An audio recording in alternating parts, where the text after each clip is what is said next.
Companheiros, boa noite a todos. Mais uma vez nós estamos aí envolvidos, com o texto do nosso companheiro Emmanuel, do livro Pensamento e Vida.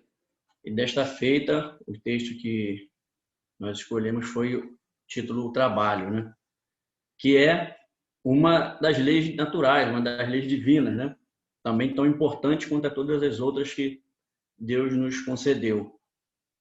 E então o trabalho ele tem muita importância para todos nós, encarnados e também desencarnados. Muitas das vezes nós imaginamos o trabalho apenas como uma forma remuneratória, aquele que nos vai conceder o direito de ter o pão à nossa mesa, de ter aquilo que nós achamos que necessitamos para a nossa casa e para o nosso lazer, Mas o trabalho, nos diz os companheiros espirituais, o próprio Emmanuel, é muito mais do que isso, Devemos ver o trabalho com muito mais amplitude. E ele nos fala que quando nós nos propomos a retratar, os pensamentos dos planos superiores, receber esses ensinamentos, entrar em contato com os planos superiores, é indispensável que essa nossa vontade interior abrace o trabalho, como alimento do dia a dia. Porque o trabalho, nós sabemos que nos fortalece, abre a nossa mente. Já diz o poeta de que o homem sem o seu trabalho, ele não tem honra, se morre e se mata, Então, nós vemos que, através disso, a importância do trabalho para todos nós.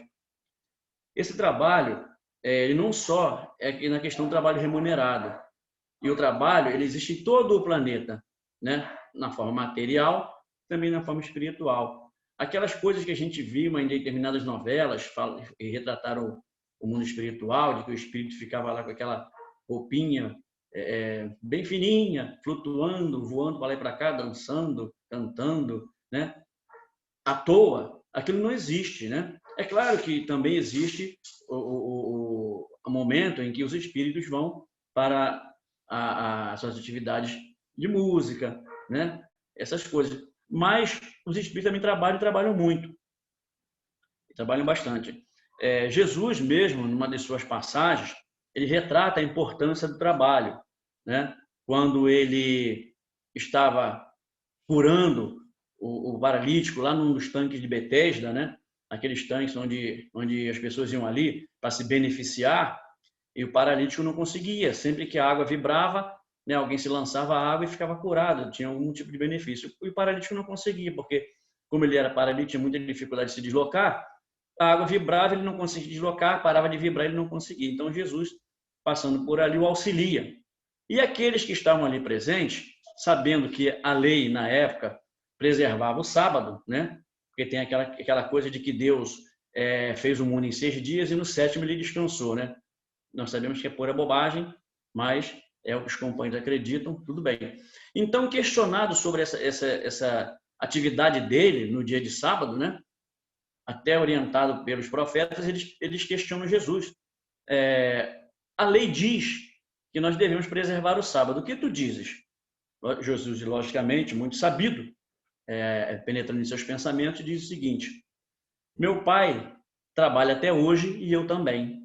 E ainda acrescenta, como naquela época tinham muitos pastores, as pessoas criavam muitos animais, ovelhas, cabras, cabritos, bodes, camelos, essas coisas. Jesus ainda diz assim: se a tua ovelha cai na vala, você a deixará morrer? O que Jesus quer dizer com isso?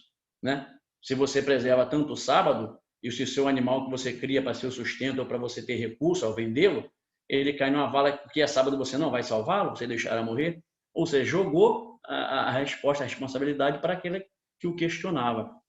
Então, quando ele fala isso, que o pai trabalha até hoje, ele também, é uma exaltação ao trabalho.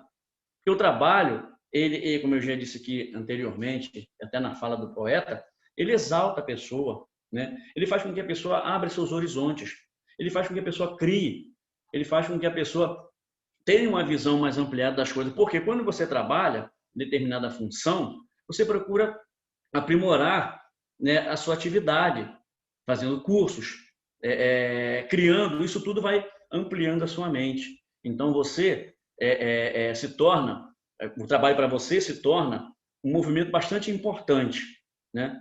E a pessoa que tem o seu trabalho, ela se sente digna, ela se sente vitoriosa, ela se sente bem. A gente percebe pessoas que não têm uma ocupação, não por talvez por causa própria, mas porque nós sabemos que no mundo de hoje a concorrência é muito grande, né? Ou seja, pouco espaço para muitas pessoas, poucas oportunidades para muita gente. Então as pessoas ficam realmente muito constrangidas, né? Diante dessa situação. Agora, quando ela consegue uma ocupação, você percebe no semblante da pessoa a alegria, a satisfação de poder estar em uma colocação. Muitos até reclamam do seu trabalho, né? Daquela atividade que exerce, né? E o nosso companheiro no próprio texto diz: aquele que varre a rua sonha com um escritório, com uma loja. Aquele que está no campo sonha em estar na cidade. Então, ele nos exalta aqui, o Emmanuel, que nós devemos valorizar a posição em que nós nos encontramos. Porque se nós nos encontramos naquela posição, foi aquela posição que buscamos, muitas das vezes, né? E se estamos ali, vamos procurar aprimorar aquela situação que nós estamos ali. Porque aquela posição que ocupamos é importante para os outros também. E eles nos colocam que, antigamente, o trabalho era voltado e era apenas para os servos, né? Para aqueles que serviam os senhores. Os senhores, por ter recursos monetários e ter uma certa cultura, eles não se achavam no direito de pôr as mãos no trabalho. Eles preferiam a ociosidade e o trabalho era apenas feito por aqueles que tinham as mãos aprisionadas pelas correntes, que eram os escravos. Aqueles tinham que trabalhar, tinham que ser mandados, e, no entanto, o Senhor não. Mas nós sabemos que não é por aí. Porque, como eu já disse aqui, o trabalho nos exalta ao desenvolvimento da nossa mente. Quanto à questão do ócio, ele é pernicioso à própria evolução do espírito. Aqueles que vivem no ócio, né, que preferem a ociosidade, são criaturas doentias. Por que doentias? Porque nós sabemos que no mundo inferior, o trabalho lá é incessante, né? Também há trabalho no mundo inferior, é incessante. E incessante no sentido de buscar aqueles que têm a sua mente vazia. Porque quando você não tem uma ocupação, né, a sua mente fica vazia. E aí, alvo fácil desses companheiros que estão lá buscando uma oportunidade de poderem trazer as suas ideias, trazerem os seus infortúnios para aquele que está com a mente vazia no plano material. Então, o trabalho preenchendo a sua casa mental, ele te dá essa oportunidade de, quando o trabalho útil, logicamente, né, de repelir essa situação. Né? Não tem um ditado popular aí que diz que mente vazia é casa do demônio? Né? É um ditado popular, mas tem seu fundo de razão, por conta desse trabalho feito pela espiritualidade inferior, buscando aqueles que têm a sua mente ociosa ou sua mente vazia, que a pessoa não cria nada, a pessoa não é capaz de raciocinar produtivamente em nada, achando que aquela situação do ócio, né, é que vale a pena, porque tem recursos, então não se sente na obrigação de fazer absolutamente nada, quando na verdade é o contrário. Até por ter bastante recurso, nosso companheiro nos fala aqui, aqueles que têm mais precisam ajudar aqueles que têm menos, porque uma das colocações que é feita aqui é a questão da idade, do idoso, né? O idoso, quando ele não tem condições de ir ao trabalho, ele precisa de ajuda. Se não tem familiares, quem é que vai ajudá-lo? As instituições ou aqueles, né, que se unem com um pouco mais de recursos para poder ajudá-lo. Então, aquele que tem mais tem obrigatoriamente que ajudar aqueles que não podem ou aqueles que têm menos. Então, o nosso companheiro nos fala que o trabalho, o serviço, ele transforma um homem. E é verdade, né? Todo aquele que trabalha utilmente, né, tem o seu esforço, o seu suor, ele é uma pessoa alegre, uma pessoa com outro padrão vibratório, satisfeito, né, porque está ocupado, ele está sendo útil. Né? Muitos até reclamam bastante da sua tarefa, né, do seu serviço, do seu trabalho. Mas esses, como diz aqui num texto que eu li na nossa busca aqui pela pesquisa do texto, eles nos falam dessa necessidade da pessoa poder estar satisfeito com aquela colocação em que ele se encontra. Não levando mau pensamento, maldizendo, porque ele tem que raciocinar da seguinte maneira: eu estou nessa situação, pode ser uma situação transitória, né? Desde que eu me esforce para sair dela. Agora, se eu não me esforçar e permanecer aqui, essa situação para mim vai ser ruim sempre, porque eu nunca vou ver uma situação melhor lá na frente.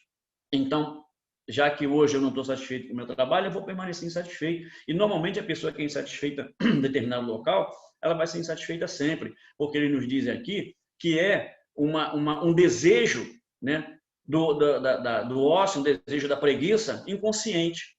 Na verdade, essa criatura que reclama do seu labor, ela deseja não fazer nada, ser remunerado para não fazer nada. E onde é que existe isso? Onde é que você vai receber alguma coisa se você não faz nada, não dá alguma coisa em troca? É o mundo de matéria que nós vivemos, né? Nosso mundo ainda exige isso, a troca. Você dá o seu trabalho em troca da sua remuneração, porque ela é necessária, né? Então, nosso irmão Emmanuel nos fala que quando começamos a ajudar o próximo, esse já é outro tipo de trabalho, não é o trabalho remuneratório, é o trabalho voluntário, é o trabalho em benefício daqueles nossos irmãos, daqueles nossos companheiros de jornada, que por um momento passam por dificuldade. E aí nós nos propomos a dar o nosso tempo em auxiliar esses companheiros. Então esse trabalho ainda mais valioso. Por quê? Porque nós estamos doando de nós o nosso tempo ou a nossa atividade para auxiliar aquele próximo. Eu sempre digo, gosto de dizer isso, né? Eu cheguei a uma conclusão, diante de tudo que a gente já leu e estudou dentro da doutrina, que nós espíritos fomos criados, além da felicidade, nós fomos criados para nos auxiliar mutuamente. Nós nos reencarnamos para apenas passarmos um tempo aqui, para nas provas e expiações. Temos que nos auxiliar. Durante a nossa trajetória terrena, nós vamos encontrando diversos companheiros que batem a nossa porta, encontram conosco na via pública, né, e nos solicitam o concurso da ajuda. Aí a gente coloca aquela questão: é por acaso? Até porque o acaso não existe, mas por que causa foi isso? Né? É um momento em que Deus coloca essa criatura à nossa frente para testar a nossa fé, para que nós possamos dar de nós, né, se temos condições, dar de nós para aquele que nada tem. Recentemente, na nossa rua tem muitas casas, inúmeras casas. O companheiro toca no nosso telefone, a gente vai atender: você poderia me dar um copo d'água? Aí eu, prontamente, eu atendi. Aí depois eu fiquei pensando assim: caramba, inúmeras casas na rua, né? Um comércio aberto. Ele vem justamente aqui, toca o interfone para pedir um pouco d'água. Não sei se ele foi em outros lugares e negaram, mas não sei também se, provavelmente foi direcionado aqui num teste para mim, né? Ou para nós, para mim, para a Rosane. Vamos lá, toca lá que eu quero ver qual é a atitude desse pessoal aí.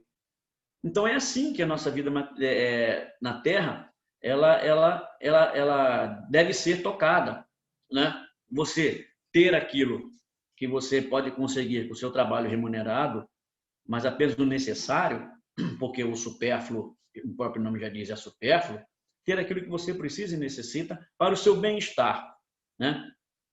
Se você achar que pode ter além, aí é uma questão pessoal, né?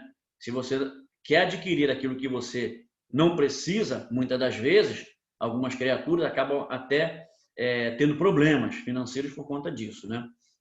E o nosso companheiro Emmanuel nos fala que nos círculos mais elevados do espírito, o trabalho ele não é imposto, né? Como naquela época, né, no pretérito, tinha que trabalhar à custa de comida, né? Comida, inclusive, apanhavam, né? Nossos escravos, eles apanhavam para que pudessem produzir. Isso em troca de comida, né? E de um lugar para dormir, nas condições que nós sabemos que a história nos fala que condições eram essas, né? Mas no plano espiritual, não. Todos os espíritos trabalham, como a gente já disse aqui anteriormente, inclusive nas zonas inferiores. Nosso irmão diz que na natureza nada está parado. Se nós achamos que tem alguma coisa parada na natureza, é pela nossa pouca compreensão, né? Por isso que a gente falou lá no início, aquela história de que Deus fez o mundo em 6 dias e descansou no sétimo, é pura balela. Porque imagina, se Deus descansasse, o que seria de nós com esses planetas aí flutuando no ar? Deus cruzou os braços, o que aconteceria conosco? Fatalmente, qualquer um deles cairia na nossa cabeça. Se tudo funciona harmonicamente na natureza e no mundo, é porque Deus ainda está atento, ainda está trabalhando. Por isso que Jesus disse, eu trabalho, meu Pai trabalha até hoje e eu também. Então, nada fica parado. Ah, mas então o nosso irmão Emmanuel e os espíritos, eles são contra o descanso? Não, claro que não.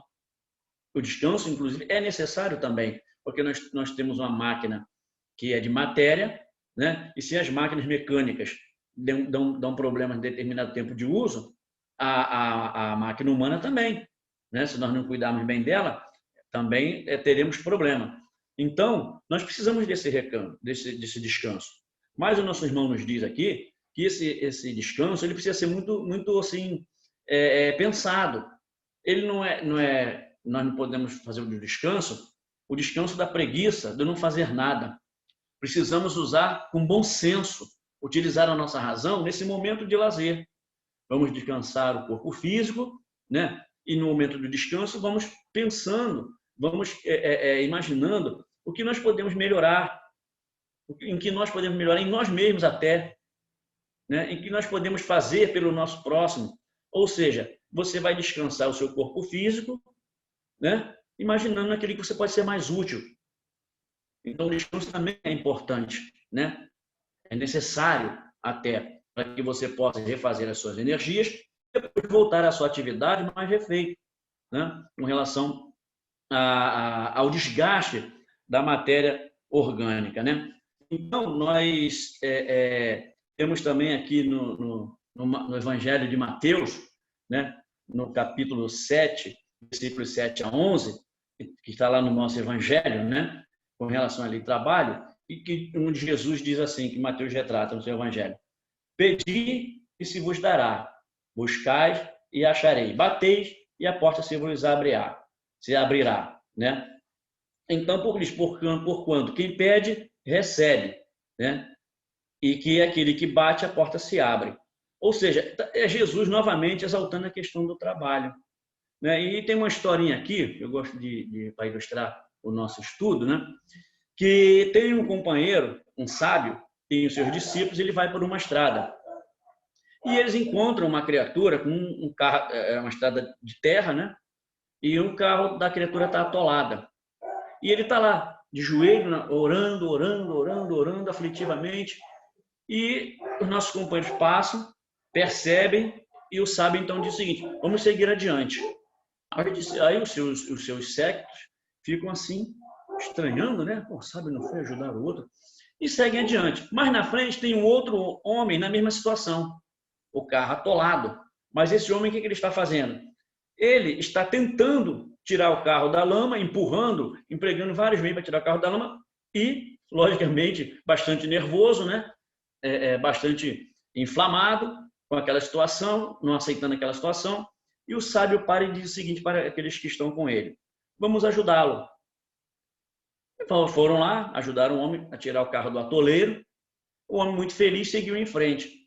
Aí os seus discípulos dizem para ele: mas, mestre, por que o homem que era manso, pacífico e orava, nós não ajudamos? E este aqui, bastante aflito, inclusive espraguejando, nós auxiliamos. Aí o sábio disse o seguinte: porque aquele orava esperando que Deus fizesse o trabalho que lhe competia a ele.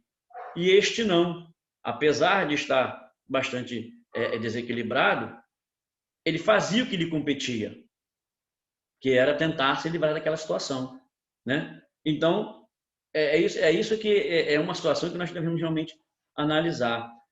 Às vezes eu digo assim, e nossos companheiros costumam dizer, alguns companheiros dizem o seguinte: entrega teu caminho ao Senhor e o mais ele fará. Como que ele vai fazer Se o que compete a fazer depende de nós, ele vai nos fortalecer. Essa que deveria ser a frase correta. Entregue teu caminho ao Senhor, que ele te fortalecerá, né, para que você consiga o bom êxito. Não adianta a gente ficar, ajoelharmos no chão, levar nossa mão para o céu e ficar ali aguardando que aconteça alguma coisa. Nós precisamos colocar o nosso trabalho em ação, nossos braços, nosso pensamento, nossa mente em ação. Procurar nos livrarmos da situação, criar alguma coisa, que o auxílio virá. Nós nunca estamos sozinhos. Tem o nosso anjo guardião, tem os espíritos benfeitores, Deus está atento, então eles vão nos inspirar, ou então vão enviar algum companheiro, né, inspirando algum companheiro que possa passar naquele momento de situação de aflitiva que nós tivemos para nos auxiliar, como aconteceu lá com o companheiro, né? Então temos que ter, na verdade, o mérito de conseguir a nossa conquista. Não adianta ficarmos de braços cruzados esperando que o milagre aconteça, porque milagre não acontece. Não existe o milagre, né? Existe o mérito, a meritocracia. Precisamos lançar, né, os nossos braços, lançar a nossa mente na busca de uma solução, que a inspiração vem. Essa inspiração são desses amigos que estão atentos ao nosso esforço para que nós possamos poder nos livrarmos daquela situação aflitiva em que nós nos encontramos. Então, os nossos companheiros nos falam aqui no livro Leis Morais da Vida, né, capítulo 7, que é de Joana, pelo intermédio do Emmanuel.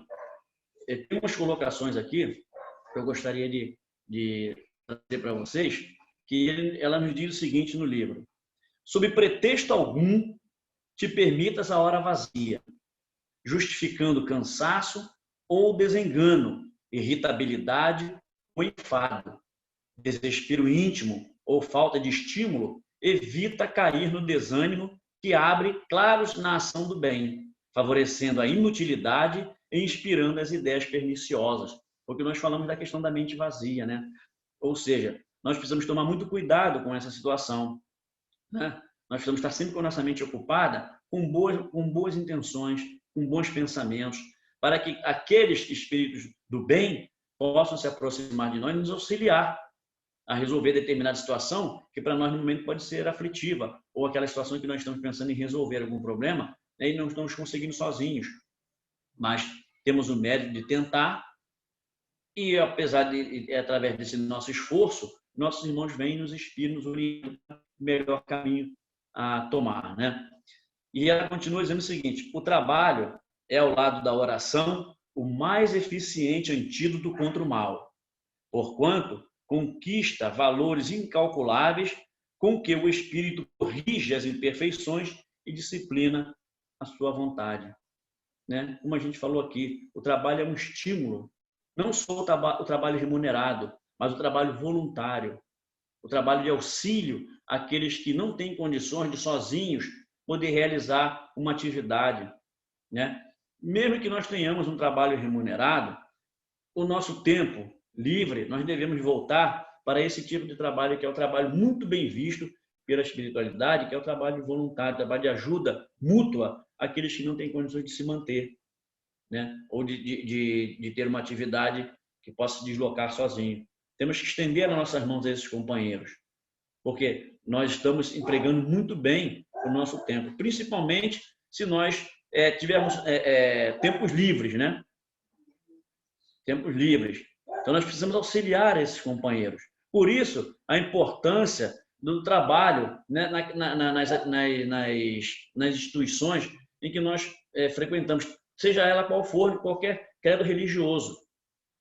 É muito importante nós nos vincularmos a esse tipo de trabalho, porque nos fortalece, nos dá ânimo e atrai para perto de nós esses espíritos benfazejos que nos fortalecem a encontrar a saída para tantas dificuldades que é característica do mundo material, né, em que nós estamos situados.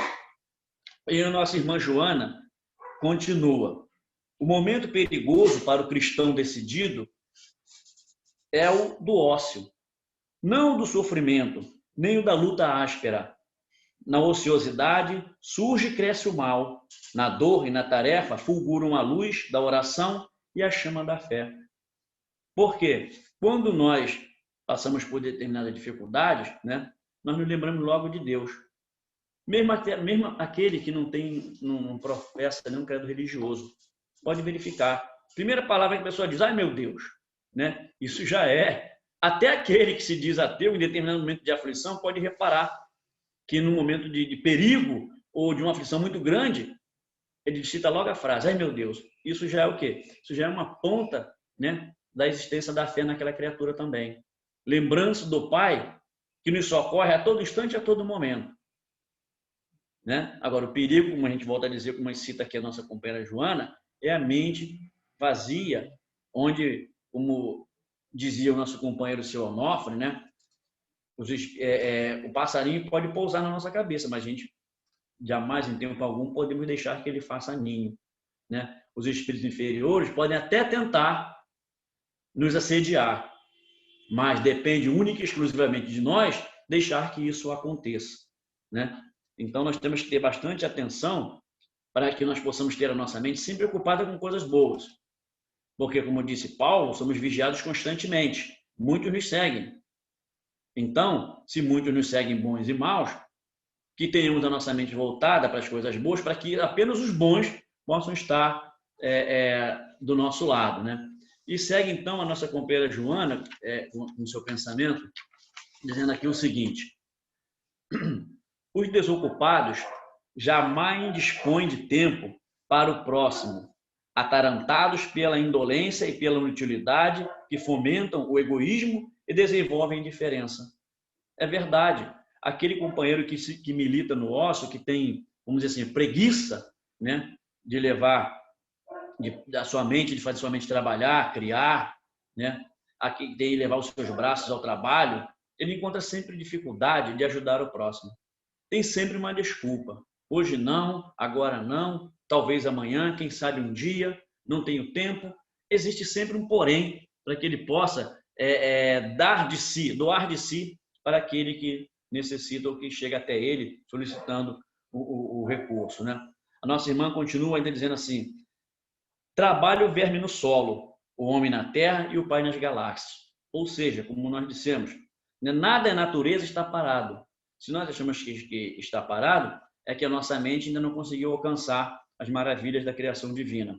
Tudo na natureza está em movimento. Como ele diz aqui, até o verme insignificante, né, está lá fazendo o seu trabalho no solo, né, para que o solo fique enriquecido, tenha bastante nutrientes para alimentar a lavoura. Né? O homem faz o seu trabalho e Deus, logicamente, continua, né, agindo, trabalhando, criando. Quantos planetas, né, são descobertos pela ciência aí, pelos observadores? Ainda são descobertos hoje, né? Ou seja, Deus continua na sua criação incessante, né? Ela diz o seguinte: não há ócio na natureza. O aparente repouso das coisas traduz a pobreza dos sentimentos humanos. Aquela questão de sermos limitados, a nossa mente é limitada. Né? Dizem as pessoas que nós não usamos que nem 10%, né? Não sei se alguém tem, se é mais ou menos por aí, 10%, né? Mas se nós estivermos atentos à criação divina, prestando atenção na natureza, nós vamos perceber que nada é paralisado. Tem sempre um movimento nas florestas, nos mares, no próprio universo, né? É sempre tudo em movimento, nada está parado, porque Deus está atento. Né? A nossa companheira Joana segue: não te detenhas a falar sobre o mal, atua no bem. Porque quando você fala e dá importância ao mal, aquilo vai fazendo um mal para você. Né? Você vai se sentindo deprimido, você vai desequilibrando seus sentimentos, porque o mal é o mal. Aquilo, nós já passamos dessa fase, né? Já passamos dessa fase. Então, determinadas situações nos causam constrangimento mesmo, em ler, em ouvir, né? Em presenciar, aquilo nos causa um constrangimento, né? Então, nós devemos ter muita atenção quando nós observarmos determinadas situações. Né? Nossa intenção, nós cristãos, nós devemos olhar as situações e orar. Se eu não posso fazer nada pessoalmente, agindo, eu posso pensar, eu posso orar, eu posso emitir boas vibrações, para que aquela situação possa se acalmar, aquele companheiro de dificuldade possa encontrar alguém que possa auxiliar, direcionar, pedir a Deus e a Jesus que direcione um bom espírito que passe naquele momento e ajudar aquela pessoa. Então, nós temos que manter nossa mente sempre ocupada com bons pensamentos, com boas vibrações.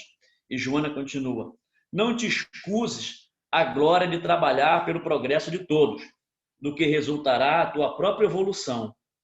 Cada momento sabiamente aproveitado adiciona produtividade na tua sementeira de esperança.